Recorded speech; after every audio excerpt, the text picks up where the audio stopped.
What's up, everybody? Thralls Metal here once again. I'm Necrotic Nick, and I have yet another album review for you, and one that I have definitely been anticipating because I love this band, even though I don't own much by this band, but when you consider this band's discography, I think that's kind of okay. Sorry, my voice is still kind of hoarse from all the non-stop screaming that I did at Maryland Death Fest, so you're just gonna have to bear with me there. But anyway, we are going to go over the latest offering from Thou, Umbilical. This also comes out on the 31st of May on Sacred Bones Records. This band formed in 2005 in Baton Rouge, Louisiana. This is their 6th full-length overall. I only own 2 of their full lengths, Peasant and Summit. I actually went over Summit in a States of Metal for Louisiana because I absolutely love that album. I did pick up this one too, so that brings the grand total to 3 of their releases. But this band has a lot of releases, like numerous EPs, compilations, collaborations. They actually had one with Emma Ruth Rundle not too long ago that was really solid. But I still have yet to pick up that one, as well as literally all of their EPs and such. There's, again, a lot. So while my experience with this band's brand of just horrifically depressing, disgusting sludge slash doom metal slash drone metal might be a little bit limited just because I haven't listened to all they have to offer, this band's sound is very familiar to me as it echoes a lot of bands that I love. And man, this album is insanely heavy and a little bit different than what I expected initially. It is still definitely their brand of sludge and doom and drone, and once again, it is just thicker than the mud at the bottom of the Mississippi River, but there are some different elements at play in here, at least in comparison to what I have listened to by this band, that really makes this release stand out a little bit. Now, from what I've listened to, Summit is probably my favorite. It is a cathartic, droning, just deeply depressive album, and I love it. I love the sound of it, the production. It's vicious, but it's just brooding and dark, tons of heavy, lurching riffs and droning atmosphere and guitars that sizzle and crackle, and a bass that rumbles like a distant earthquake. And while those elements are very much at play, in fact, the first 2 tracks in here, Narcissist Prayer and Emotional Terrorist, definitely embody what I expected from this band in terms of their outright slow, brooding heaviness with the lurching riffs and just this wall of dissonant, staticky, sizzly guitars. There's definitely more aggression on this one. Generally the mood that I expect with Thou is absolute, complete misery, defeated, done, just give up. That is Thou pretty much in a nutshell when it comes down to their slowest, doomiest, most brooding tracks. Songs like Lonely Vigil and the last track, Siege Perilous, definitely capture that vibe, but there is more aggression to this one. Songs like Unbidden Guest and I Feel Nothing When You Cry, man, that's harsh. These songs are not only more aggressive and almost kind of more hardcore oriented, they are up-tempo, which I really wasn't expecting. In fact, I don't think I've listened to anything by Thou that was remotely up-tempo to mid-tempo at all. And that was something I really wasn't expecting given how this starts off. Narcissist Prayer is a slow, brooding, ugly number. I love the way that it starts off with feedback and just this isolated, dirty, sludgy riff, and then the song officially erupts and takes off with an absolutely blood-curdling scream, which if you've been listening to Thou for any number of years, you know that this guy's vocals are just harsher than hell. Think Mike 9 from I Hate God, or Dixie Collins from Weed Eater. The vocals have a static filter on them. They sound extra harsh and crackly, and especially in this song, there's layers to the vocals, and they feel like they're kind of swirling around you like you're caught in a tornado of screams. There's some cool harmonic accents that pop up in that song to kind of add a little bit more flavor to the heavy droning riffs, and these first 3 tracks kind of stick to that gear. Slow, plodding, heavy, dense, but when you get to House of Ideas, you feel at least a turn in terms of the drum work. The drum work gets a little bit more aggressive. And with Doom and Drone, you really don't expect a lot of lavish drum work, but there's some really cool turnovers and accents, some off-time rhythms. It might be a little bit more similar to I Hate God there in terms of the more jazzy drum patterns, even though I really wouldn't say these patterns are necessarily jazzy. They're almost more like kind of hardcore oriented. Like there's a good chunk of this album that I would say is almost like if Converge wrote a sludge metal album. While harsh noise and like static, shrill screams have always been a big part of Thou's sound, the way it's employed here in the heavier and more up-tempo sections, it kind of has the vibe of like bands like Willhaven or Unsane, maybe even Helmet to a degree, but kind of played through a buzz oven-ish filter. Another big difference on here, at least in comparison to what I've listened to, is the lack of empty space on here.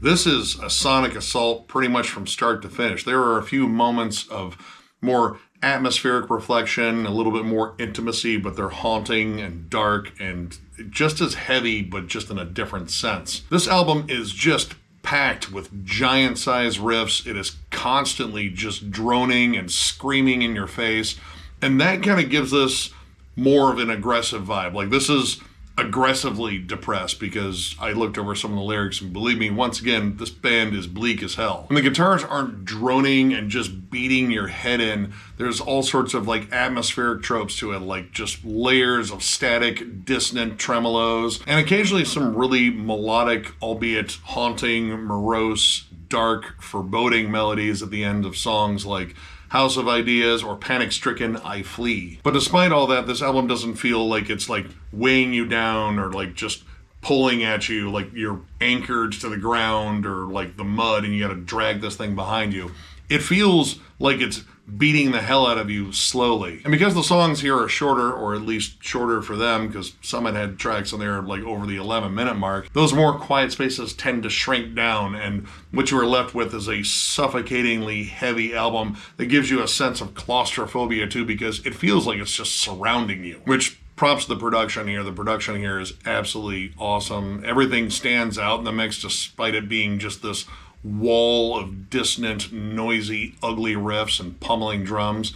Everything cuts through where it needs to. And riff-wise on here, there's more to it than just heavy, droning riffs. Granted, that's a good chunk of it, and that's kind of what I expected. But there were some interesting twists and turns in here that I wasn't expecting, like namely like songs like The Promise and Panic-Stricken I Flee.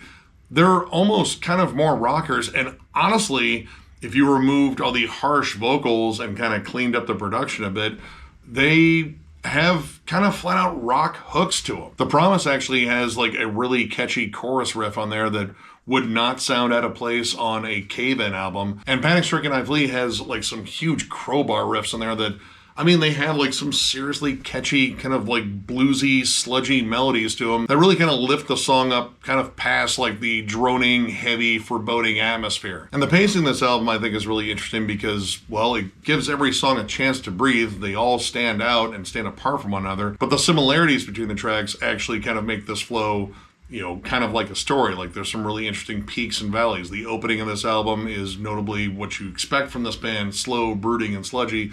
And then you get into these more up-tempo, more just super aggressive songs. And then all of a sudden you get like some flat out rock hooks and some haunting melodies. And then the album makes sure to thoroughly crush you with its brooding closer, Siege Perilous, which has some of the heaviest breakdowns probably on the entire album. And this band does a great job of isolating big riffs before these huge breakdowns. Like it's, again, almost kind of a hardcore trope employed by a sludge metal band, and it works to just absolute perfection. A lot of the dynamics on this album really remind me of Willhaven and Grief, and by extension Come to Grief, which I'm listening to in the background, and yeah, no, very similar. Now, while this really wasn't what I was expecting from this band, like I was initially kind of thrown off by how short the songs were. Again, short in comparison to the songs that I've listened to by this band, but it's executed really well, and there's still some of those like giant empty spaces where there's a little bit of like clean play that builds into a heavier section,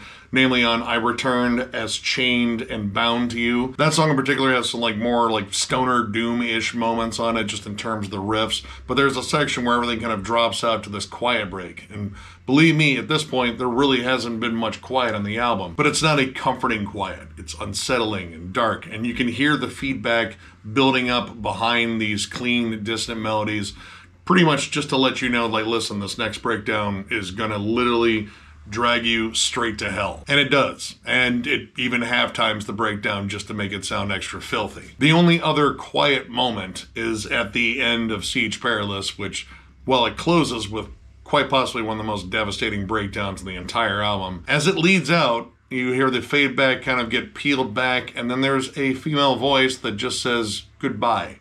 And believe me, that was kind of a creepy moment that I rewound multiple times just to make sure I was hearing what I was hearing. It was one of those moments where if someone else was here, I would ask, did you hear that? And, well, if they know me, they would probably mess with me and just say, nah, hear what? I don't know, I didn't hear anything. You heard her voice? That's weird. Maybe your house is haunted. Maybe you should move out. Maybe you should get a Ouija board out. It's probably a demon that'll kill you in your sleep. Anyway, I gotta go, man. Good seeing you, even if it might be the last time. That's the kind of friends I have, and granted, I would probably do the same to them too. But yeah, that was just kind of unnerving and unsettling, and again, one of the few moments of peace and quiet on this album. Baseline, this album is a monster, and I kind of knew it would be. Like, I've listened to Summit a ton. I love that album. And again, I will admit I have not listened to all their stuff, but trying to listen to all their stuff is like trying to keep up with like Nunslaughter's releases, which, all right, they don't have as many as Nunslaughter, but really, who does? But from what I have heard of this band, this is quite a bit different, but it's a good kind of different. Like, this kind of captures an uglier, more aggressive side of them that I really haven't heard on anything that I've jammed. But at the same time, this still has all these sludgy, droney, doomy stuff that I expect from this band. And yeah, this is an absolutely awesome listen. Well, some of the more atmospheric, cleaner sections have kind of been stripped away in favor of just outright aggression, dissonance, and just layered, squawky noise. I think that works for this album in terms of making it a far more caustic, vicious listen. And overall, I'm gonna give this 4 stars. I really dig this one. This could possibly grow to a 4.5 over time.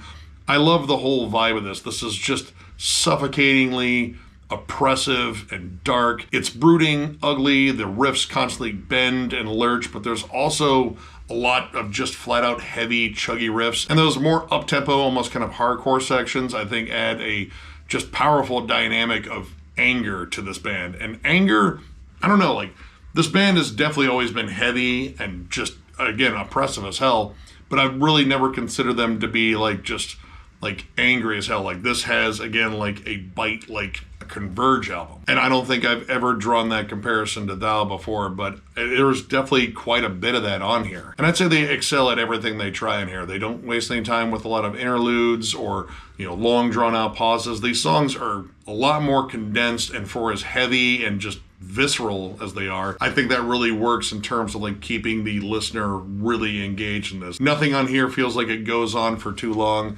If you're a big fan of, I mean, I Hate God, Buzz Oven, Will Haven, Grief, and again, by extension, Come to Grief, and again, bands like Converge and Cave In, there's a little bit of that there too. Check this album out. This thing is an absolute monster, and I'm going to be jamming it quite a bit. So, if you enjoyed this review, give it a thumbs up, and if you're new to the channel, subscribe, because we do stuff like this all the time. We are also on Patreon. If you'd like to help us out there, there's a link down below to thrallsmetal.com. Our Patreon link is there. It is also on our channel, up in the banner in the bottom right-hand corner. But if you are looking for Thralls Metal stuff, you have to go to thrallsmetal.com. We have t-shirts, both old and new. The old ones are discounted, provided we have your size. We even have hats, too, so if you're looking for any of that stuff, click the link down below. And, of course, thank you guys so much for liking, subscribing, following. It was amazing running into all the fans at MDF. I'm going to continue to gush about that. That was quite an experience once again. You guys are absolutely awesome, and we appreciate all the love and support. And I mean, of course, we appreciate all the love and support from all the fans we haven't met yet. Once again, tons of stuff coming up on the channel, like the usual stuff, collection updates, States of Metal, yada, yada, yada. Tons of reviews because, I mean, I mentioned June's not going to let up on us, just like May didn't. And hopefully we'll also get the Meshuggah ranking done too, and we'll get in the process of selecting another batch of bands to go over. Also, I believe on the 15th, we're going to do a recap over on Future Ruins channel for the whole MDF experience. We wanted to make sure we get the whole gang together because we were off hanging out, seeing different bands and seeing bands together. It was a lot of fun, and there's a lot of stories to tell, and believe me, it's going to be a lot of fun. But yeah, one more big thank you because you guys are awesome, and we will catch you later.